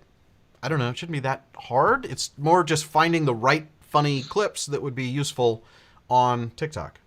Yeah, we'll do the Dumb Money TikTok channel. If there's one or more people that want to help us with that, I think it'd be fun. Listen, just know this, guys. For any of y'all that are out there, the opposite of every other money channel in the world, why do we do this? I'm going to tell you why I do it. I do this to save the world. I do this to help people. I do this because I want to make more money, and that money's going to go helping other people, right? You're making money for yourself, but I think the reason we do the channel and we put out all this content is to help educate people, kind of to get people interested in the stock market that may have ordinarily not been interested. And so, if we can help encourage people, if we can teach people, learn from our mistakes, learn from our successes, that's why we do it. I don't want to be a professor at a university. That just doesn't interest me, but I would love to put out some interesting content to help the next generation of investors be good at what they're doing. Right. And we don't sell like educational packages. We don't have seminars where we're like trying to make money off of our followers. We don't do that anything. Stuff. No. Right. We don't have 2 free stonks down in the description. No. I mean, you know what? Like Portnoy immediately goes from E-Trade to some sponsor, and now he's like promoting this weird brokerage house. Like, could you imagine? I never even heard of those guys. Could you imagine doing that? And then someone has a bad experience there, and now they're mad at you because you brought. I'm so happy. I'm so happy that we make so much money investing that we don't have to pimp ourselves out to the entire world to try to sell crap to our followers. Okay. No. Take that, Portnoy. All right. No, I love that. Was a moment. That was a TikTok moment right there. Now you just need to do a little dance. I mean that in the nicest way possible. He's a marketer, right? He's a marketer. It's what he does. But we don't have to because we're that good. We make that much money, right? Actually investing for ourselves, not using other people's money, not selling them packages, not selling them seminars, not trying to extract money from the people that follow us and watch our show. I think it's really important. I don't know. I think it means something. I think someone out there might appreciate that. And if they do, watch Dumb Money. watch our YouTube channel, like us. Please give us an extra like if you appreciate that. All right, guys? Anyway. Dave, so can they email us? Where do they email us? What's our email address if they want to help us out with TikTok? Hi or hello or hey or any of those at dumbmoney.tv. Okay. Do we have Aloha? No, we don't, but I should set that up. You should add that one. That's a good one. Sup. So, are we going to talk about any stocks today? Gosh, like... Are you watching anything? I'm actually not. I have not made any changes to anything in any of my investments all week, and it's Thursday. It feels like a Monday to me because we weren't on Monday, but... Of course I'm watching some. Can I read a Facebook post? This is what I like to do, right? About an investment, right? About in support of an investment that we've already made. Let's take a look here. No, I can't find it because So basically, I was on paraphrase? Facebook. What? Can you paraphrase? I was on Facebook this morning, and a guy is talking about how he went into a sporting goods shop. This is just someone in my network, and how they literally were sold out of everything gun related. And he was like approaching it from a political standpoint. He's like, what is going on that people are so afraid that they're buying guns? And he spoke to the manager in, I don't know if it was Sports Authority, I think it was here in Dallas, one of the big ones here in Dallas. He spoke to the manager. The manager told him that they got in a shipment of 32 different guns this last week. And every single one of them immediately sold out. Okay? The ammo is completely sold out. Everything that's gun related is completely sold out. And I read that, and I've been reading more and more of that in Twitter and stuff, and I just find it amazing that we're sitting here.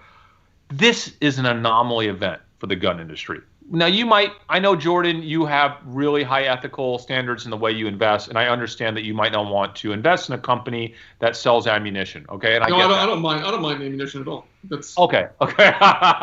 So, but what I want to say is, someone asked me on Discord this morning. They said, Chris, are you scared that Vista Outdoors was downgraded by one of the big sell-side banks? And I said, well, let me tell you, no, I'm not scared. Because I read the report. I didn't read the full report. I read the abbreviated article on. You read a news article about the report.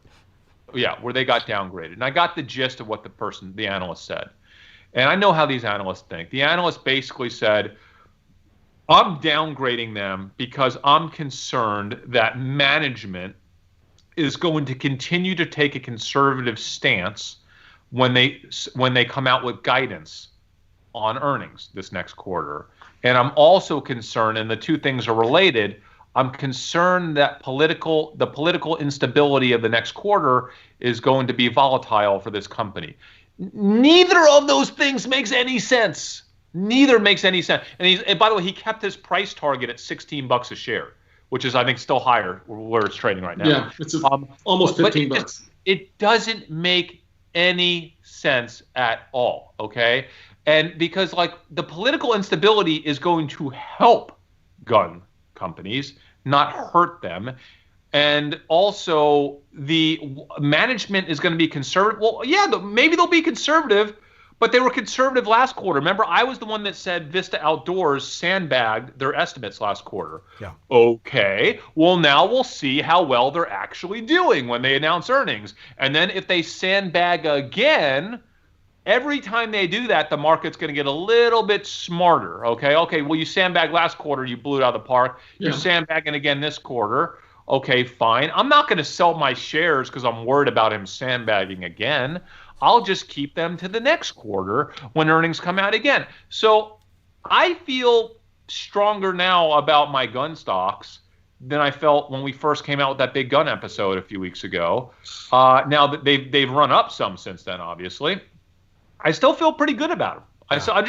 These are just like, I'm not saying that other people should not sell their stuff because, by the way, we're not financial advisors and we have no clue what people's risk tolerance are. We just know what our own risk tolerance is, and our risk tolerance is super high, right? Super high. we're we investing do. the way You Portnoy trade. does. Now, and I actually was just checking because I couldn't remember if I still owned the gun stocks. I was not in Vista. I was in the other one, and I don't. It's not in my portfolio, so I must have sold it. But I don't think I would have probably held on had I really thought through that a little bit more. Yeah, 100%. I'm excited. I'm excited about some of the stocks in my portfolio. I'm like legitimately excited for this Vista earnings call. It's coming up. I think it's in early August. I think I'm legitimately excited for Peloton. My enthusiasm continues to grow for some of the investments that I'm in right now. And even though the stocks keep going up, remember, I don't really trade on stock price. That's my rule. Okay. You don't even look at the price. I don't. I can't not look, but I try not to care. But I would. I mean, I'm a human. I can't not look, right? So I'm legitimately still excited about FLIR. Quite honestly, I did make a big trade this week. For those that didn't see it in our Discord channel, I sold 35,000 shares of Gann, and I want to talk about that. Okay, so the reason I owned 85,000 shares of Gann, I still own 50,000, so I'm still really long on Gann. But you were what the TV people would say. You were overweight in Gann for your portfolio. It was just too much for you. That's not why I sold. The reason why I sold, I sell as I feel that information starts to get disseminated and digested by the investing public, and we reach a point of information parity. Do I think we're at information parity with Gann? No. But I think more and more Gann investors are starting to understand the storyline of the tier one client. They're understanding the storyline of sports coming back. So I'm observing this. I'm reading this. And now I feel like among Gann investors, there's not a tremendous amount of information edge left for me. But I still believe there is tremendous information edge left among the wider base of investors that have yet to invest in Gann. And that's why I haven't sold all my Gann. But the risk reward is different, right? The risk reward is starting to shift towards more risk, less reward as more people understand the Gann story, okay? So I've always said that I would like to have as my long-term Gann holding, I kind of feel it should be between 10 and 30,000 shares of Gann. And I think over time, I'll probably work my way down to 10 to 30,000 shares of Gann. Right now, I'm down to 50,000 from 85. As everybody knows, it's been following this Gann trade since the beginning. I've made a tremendous amount of money. I started getting into Gann, I think $14 a share, something like that, 15 bucks a share, right? And now it's at 27.80 or something like that, right? So it's been an epic trade. It's been a trade as epic as like a Peloton, right? Or all the other epic trades this year. But I want to disclose that and talk about it so people understand the why behind what I did. Okay? So can we also talk about how one of you've mentioned it a few times, one of your favorite stocks of all time, Peloton, might be affecting one of my favorite stocks, Roku.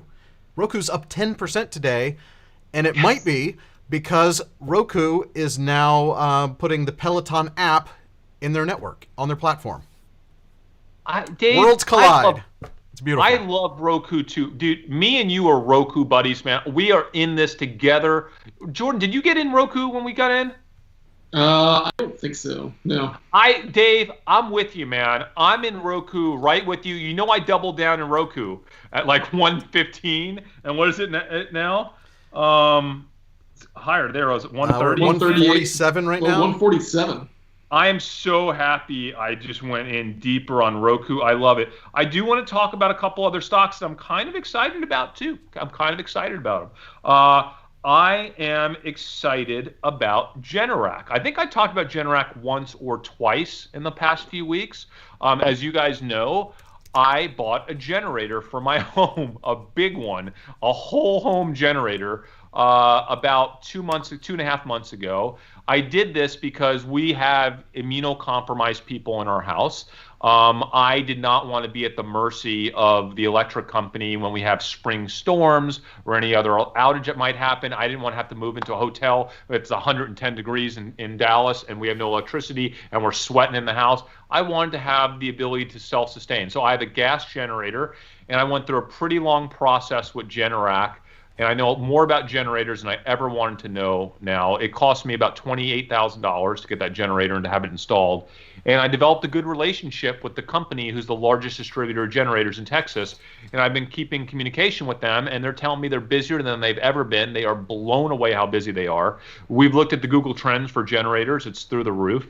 I think the generator business is exceptionally strong. Listen, I'm excited for the next Generac earnings call as well, and I honestly can't wait for it. I got back into Logitech too, by the way, and we're gonna have people have been asking us for one of these work at home episodes. I promise you, we're gonna have a back to school episode. We're gonna have another follow-up work at home episode before the school season starts. We're gonna have an election episode. You know what? We're gonna have like 10 election episodes between now and the election.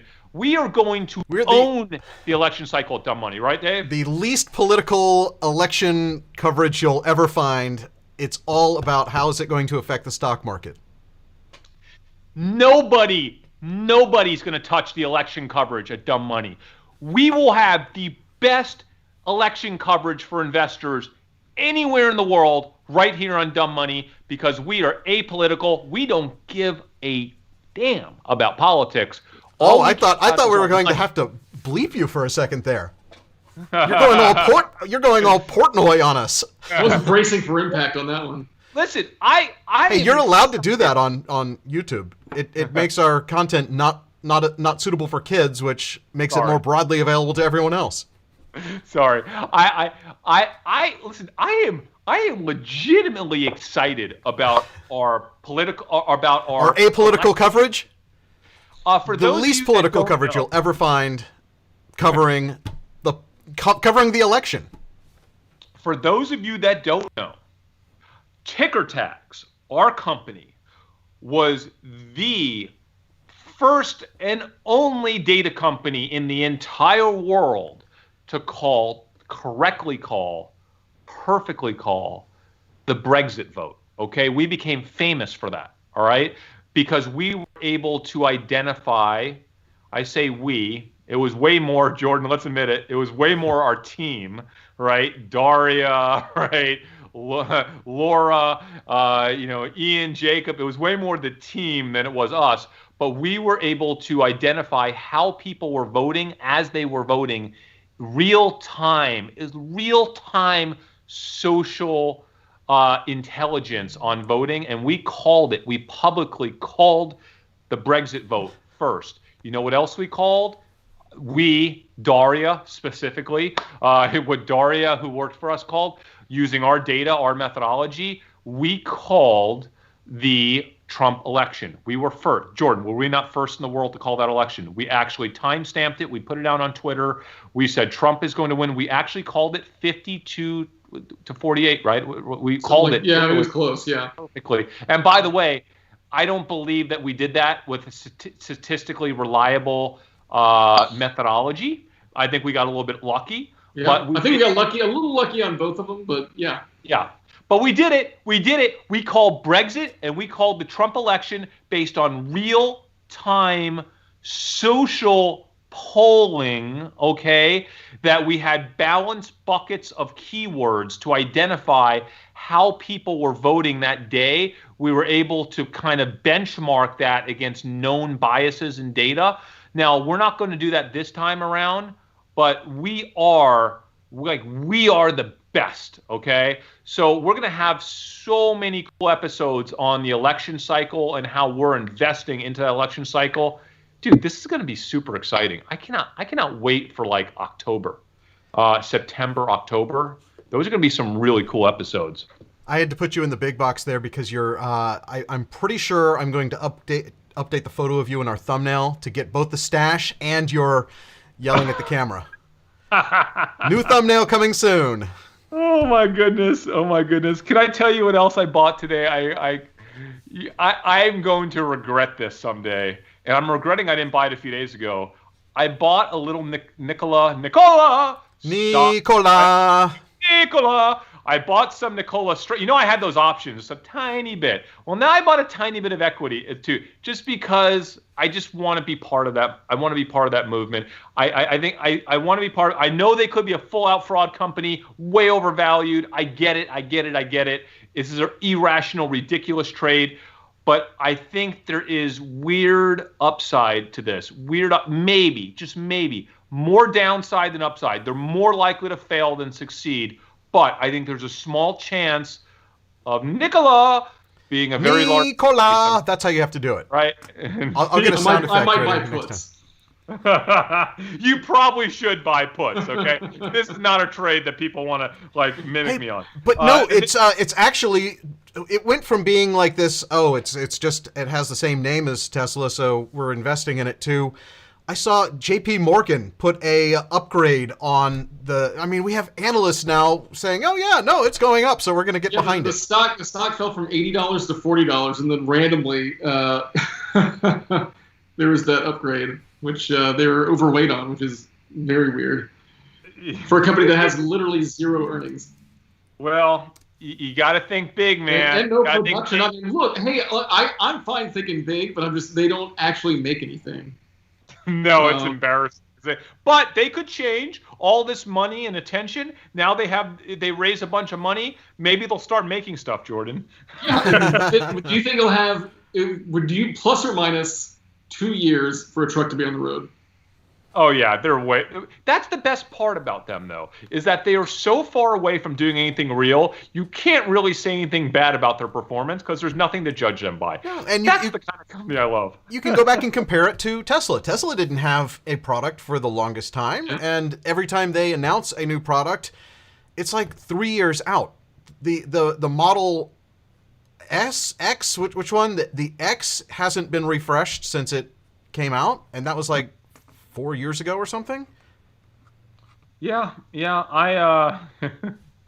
By the way, I'm back in Logitech, David. I just want you to know, I got back into Logitech because I feel like my gut instinct tells me, and this is going to be a whole nother episode, maybe towards the end of next week, but my gut instinct tells me that we are going to have a mess come fall in the school. I think schools are going to get canceled after they start up. I think it's going to be a disaster. I think people are going to be forced to work from home. I think Logitech is going to be really strong for the rest of the year. I'm back in Logitech. Can I just tell you something? There was a Facebook string in our community group about summer camps, and you might have seen some of this, Dave. But one of the biggest summer camps in the South, the summer camp where my kids were going, that they just closed down. They just announced we have so many cases where we're just shutting the whole thing down. There are an explosion of cases at summer camps all over the place. And so I'm just curious, what did they think was going to happen? Like, I just assumed that everybody would have known that was going to happen, and they were just going to be like, hey, when a kid gets sick, we'll send them home. But everybody that sent their kid here just knows we're going to have this virus at the camp and doesn't care about it, which is cool. Well, hey, I don't understand. It doesn't make sense to me, because if you're at camp, by the time you get sick, you've already had this. Kids are not showing the symptoms as much anyway. Yeah. And if they do, they've already had 2 weeks of exposing people to it. All of the other kids are going to have it. The counselors are going to have it. Camp makes no sense to me. And school is, I think, should be in question. The president is pushing forward and trying to convince everyone that everything's going to be fine. Just go to school. But yeah, look, I mean, here's the problem. So the biggest problem, for the economy is just that, and it's obvious, right? School's basically a daycare, and so parents can then go to work. Yes. And if you don't have that, that's very bad for the economy. Yeah, no, right? we're going to have to. So we're going to have to be open. Some kind of alternative, more stimulus, more free money, so that people can either stay home and not have to go to work, or have a way to pay for childcare. And childcare just seems dangerous too, because you're putting a bunch of kids in the same room together with. Well, that's just like school.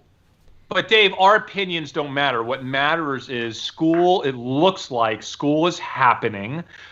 It will start the same way that sports is going to start. Okay, we all know that. The question is, How, once how, it how starts, quickly does it stop? We saw Yes. all these states starting again. The reopening has turned into a de-opening. My business is shut down again. We have no timeline for reopening. We have our people going on unemployment again. It reminds me I have to do some reports for them so that they have the data they need to be able to file it. The state makes it very difficult. Dave and Lynn's bar, Dave and Lynn's bar was shut down by the state. Okay, so you guys, all bars were here, right? Not because of anything we did. You weren't the singled out. The state shut down all bars once again because it really made no sense to have bars open because you're not. I mean, the responsible people probably weren't going, and it's the people who aren't responsible that ended up going. So it was an outbreak. Not anything not any one case. It was just in general, like a lot of people. I mean, so they shut down that. What else did they shut down? They shut down a few other. They put more limits on restaurants. Gyms still make no sense to me. Like anything where people are together as a part of the way they operate, it just we don't seem like we're in a time that we can handle that right now. Could I pause this for a special announcement real quick? I think is really important. We are, Dave, can we talk need a about breaking news graphic right now? Yeah, I know. Yeah, can we talk about what we are doing this afternoon for Capital Factory and anyone who wants to participate? We are doing, the three of us, Dumb Money is doing a special Ask Anything event with the startup accelerator that we're involved with. Anything related to investing, you can, I think it's free for anyone that wants to attend, and you could live ask us questions. There's a moderator who will be picking questions. We'll be addressing questions for like an hour and a half or 2 hours, and we want to share that link. So I'm going to share the link for this event right now. I just shared the link. It should come up there. It's a YouTube link. For our Ask Anything event this afternoon. So if 2 hours of dumb money isn't enough for you, and this is basically this is another hour and a half QA session, just question and answer session with us. But they're gonna rein it in to where it's not just like totally free form and nuts. Like it, correct. These guys at Capital Factory, they do an amazing job. They're super professional of moderating these types of things. I think it's going to be a lot of fun. If you want to join us, if you had a question because I barely see questions on the screen. If you want to really moderate the thing, hey, by the way, when you're there, tell them you're from Dumb Money so they know that we got people to join. It's totally free. This is not something you pay for. It's for the investing community. And it's something that we're doing. So please feel free to join us this afternoon. What time is it at, Dave? It's at 2 o'clock Central Time. So we've about an Eastern. Hour and 15 minutes. Yeah. Great. So just want to throw that out there. I'm not sure, actually, when you sent the link, you weren't signed in as an admin, so you may have had that blocked. But did you share the link? I'll share it real quick. Oh, that's a terrible link. Is it the super long link with? There's no way people are going to be able to get all that. Oh my goodness! Wait, that's how to actually RSVP on Eventbrite. Let's see if there's a nicer one on. No, it's still. Just go to Capital Factory and click on Attend an Event. So if you go to the. I thought they emailed us a shortened URL. They did. It's email. Dave, I'll send it to you right now. Okay. I'm gonna text it to you, Dave, so you have it here. Okay. Yeah, I just texted you the link, Dave. Okay, so listen, guys, we're going to do back to school episodes. We're going to do not going back to work, or going back to work and then coming back home episodes, because there are trades on all of this, okay? And guys, I might even be, the opportunity never ends, right? Like the opportunity to trade this change that's happening in the world just never ends. And I think the fall could just be one of the greatest last opportunities to trade volatility and information and to social arb these events of the entire year. So I'm actually super excited about it. I told you some of the stocks that are in my portfolio still that I'm kind of more excited now than ever. We'll see what happens. I also bought this recently IPO company. The ticker is AZEK. They're a the fake wood, Jordan, what's it called? Trex. Well, they're a competitor. Yeah. products, right? Okay. So they make a competing product to Trex, and it's super popular. The market for Trex and for this other product are through the roof this summer. Through the roof. I think the company's overvalued, but I bought some shares anyway because I just think the momentum is so strong in that space. Anything else stock-wise? Oh, you know what? The company I don't like right now at all, and I keep trying to short it, and then I get afraid because something happens like them opening up their parks in Florida. Disney. You know that they're my forever stock, but I hate them right now. How on earth are they? Jordan, were you blown away when they announced, oh, no, we're still opening our park in Florida this weekend? Yeah, I mean, I would think that would be a bad decision.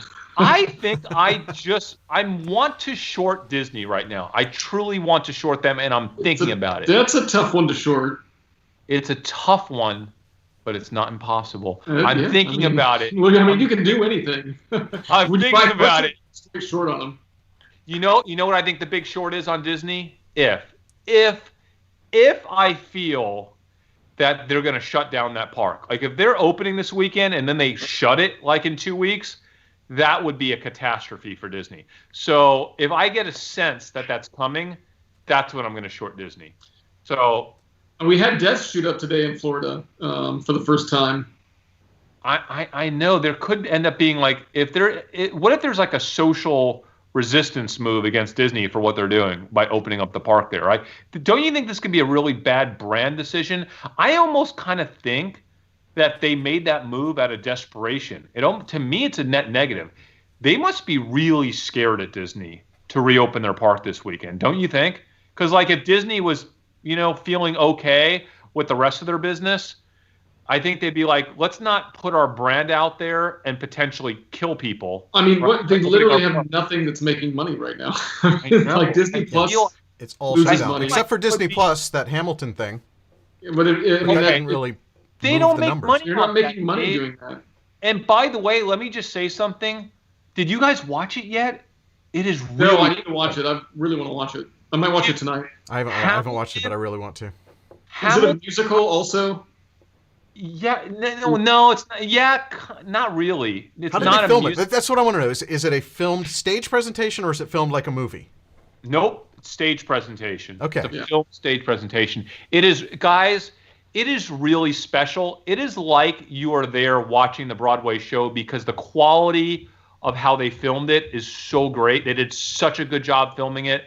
It was I haven't even seen clips. So is the camera on stage with them, or is it the wide audience view that you maybe occasionally get close-ups? I think they do a combination. They edit it. They edit it beautifully. It's beautifully edited, Dave. And you will appreciate it. No one has had anything but amazing things to say about the quality of how they produced this, okay?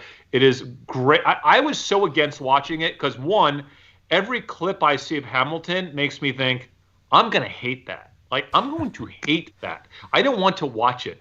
And then, am I really going to watch a 2.5-hour stage presentation on tape? Yeah. My wife pulled me into it. I hated the first 10, 15 minutes. By the 20, 30 minutes in, I was so taken by it all. And by the time I was done with it, it was just such a special thing to do. Like you and Megan, Dave, tonight, just get a glass of wine. It's definitely on our list of must watch. I don't have Disney Plus yet, so I will be signing up for Disney Plus, and I might keep it for a little bit. Yeah. Who knows? Yeah, it makes for a super fun night. Definitely watch it. And I've always said, if like you say, I was not thinking that it's going to be good because of how good everyone says it is, but the idea of watching a musical on television just doesn't interest me because the exposure you've had to that is basically NBC's coverage of the Macy's parade, where they have a little song and dance number from a musical pulled out of context and put onto television, and that is the least favorite part of Thanksgiving for me. I think about Sound of Music or something like that, which I'm like, I love Sound of Music. I like musicals. So as much as I hate watching musicals on Thanksgiving morning when they take a random song and perform it in the street, when you're in New York, there's nothing better than going to a musical. I totally agree. I love Dave, it. I love it too. Speaking of musicals, my favorite TV show in the entire world. You probably know what it is. Not this is a good one, but my favorite TV show, for those of y'all that don't know, is Glee. Right? It is what it is. Make fun of me all you want. Glee, and they had a tragic. Did you hear what happened last night? Yesterday? No. Did you hear about I Jordan? don't follow Glee. Yeah. So Glee, as you know, Glee is like a cursed show. They've already had 2 deaths of these young actors. Really? That's awesome. Naya Rivera. Naya Rivera was one of the lead actresses in Glee, and let me tell you, she's amazing. Like, she was absolutely amazing. She was also a mom of a 4-year-old living in California, I think California, and she took her 4-year-old out on a pontoon boat yesterday on a lake and completely disappeared. They found her 4-year-old on the boat wearing a life jacket, and she is assumed to be dead due to drowning. Something must have happened where she jumped in the water. Maybe something got caught in her. Maybe she got caught in the engine. I don't know. I don't know what happened. They're still investigating. Her 4-year-old's okay? Her 4-year-old was wearing a life jacket. Was asleep on the boat, and another boater saw the 4-year-old. Wow. She's missing. Tragic accident. I love that show, guys. Hey, make fun of me all you want. I know people are in the comments right now making fun of me, but there has been no greater show in my life than Glee. I'm a huge Glee fan. I just think it's amazing. So it's super tragic, and that's it. Yeah, that's it. Well, we can't end on a down note like that. All right, let me end on an up note. Okay, Monday's episode. You know, Dave, you know, Jordan, I have been waiting for 7 years for the unveiling of the new Ford Bronco. I have a Google alert that anytime the word Bronco gets mentioned in an article, I get sent. All right, the article. You're obsessed with this car. You've been obsessed with this since before they even announced that they were coming back. And then when they announced they were coming back and didn't show it, you were wanting to know what it was going to look like, and the artist renderings were way better than what they actually came up with. But we don't really know, and they're going to do this on Monday. My biggest regret, when I'm talking to Warren Buffett when we're having our beers, and he asked me, Chris, what's your biggest regret? My biggest regret was not buying a Bronco in the mid-'90s. I love that truck. I love it. I obsessed over it. For whatever reason, I didn't get it. I didn't have the money to get it at the time. So I was hoping that this would be a recreation of the 80s, 90s Bronco, which it's not. They're recreating the 60s Bronco. I'm super depressed with the whole thing. That's a very weird regret, Chris. Yeah, I don't think he's lived a very charmed life to think that not buying a Bronco is the worst thing that's ever happened to you. Yeah, that's the one thing you're going to talk to Warren Buffett about. I tell everyone my life is insane. Like I have nothing bad to say about it. Now, I was hoping, and I'm still hoping, that something's going to happen when they reveal this on Monday. It's going to make me think, it's not as bad as I thought, and I'm gonna buy a Bronco, and I'm not gonna buy the Bronco because Ford's gonna buy it for me, where my trading is on this Ford trade. Okay, so we're gonna talk about a trade on Ford on Monday. I'm still researching it. We're gonna talk about a Ford trade, and we're gonna talk about the new Bronco. We're probably gonna split that episode. It's probably gonna be 50% me talking about the Bronco itself, and 50% us talking about the trade. So just be ready for that. Okay.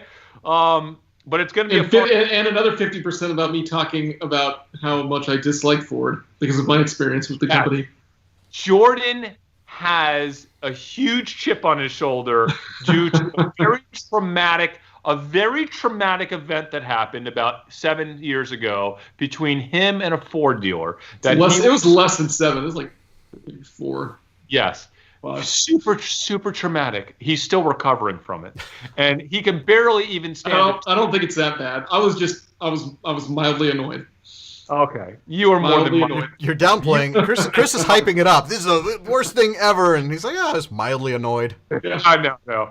So that's all coming on Monday. You don't want to miss Monday's episode, and Thursday's episode is going to be even better. So Dumb Money is back. We are here. We are making money. My account is up today. It's up, I think $84,000.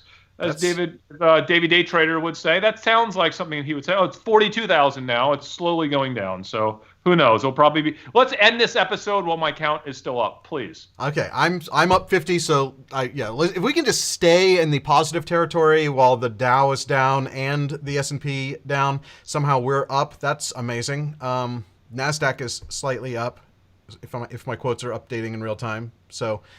Yes, that seems like a good time to end it. If you haven't smashed the like button, if your like button is still gray and not blue, you really need to just hit that button as hard as you can. Make it blue.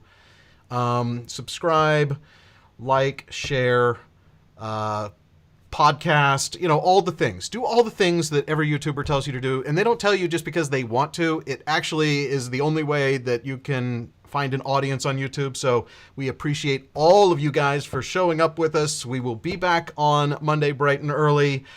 For Chris and Jordan, my name's Dave Hansen. We will see you Monday.